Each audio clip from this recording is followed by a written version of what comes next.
Hi, my name's Gemma. This is my friend Dot.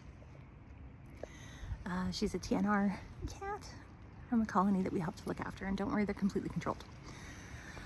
So I'm having a Dot thought as I sit here petting my friend about White Lotus. And I am going to do some major spoilers for season 3, so please stop watching if you're not all caught up. Okay, so I gotta make this quick. My main theory right now is that it's Rick who floats past Zion in episode 1, and here's why. Remembering the one thing that we teach future filmmakers, I also taught animation studies, is that absolutely every element of your script and everything that you put in the frame has to serve the narrative. So if it doesn't serve the story, it shouldn't be there. So anyone who wants to naysay and say that things don't always mean something, they absolutely do. If the filmmaker and the showrunner, whatever, are competent, which Mike White and his team 100% are. Rick is somebody who's hell-bent on revenge. That's his whole desire. That's his whole reason for being in Thailand. If you remember, there's an episode in which he frees a bunch of venomous snakes, right? And he thinks he's doing it for the right reasons because he's high. And Chelsea gets bitten by one of the snakes. That's important.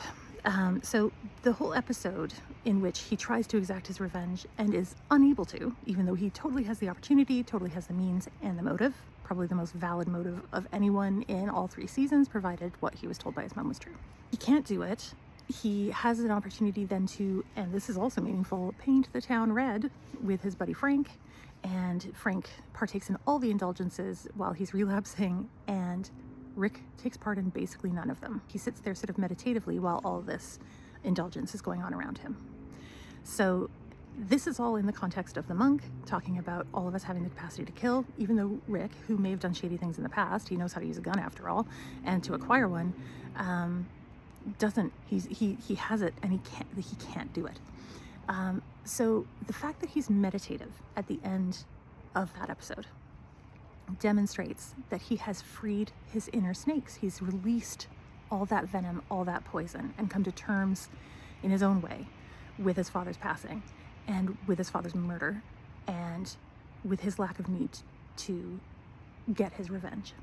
So he's freed his snakes. But those bosses are not going to let this go. Those bodyguards are coming for him.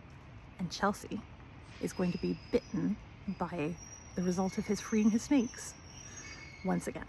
Whether she'll die, I don't know, but that's my theory.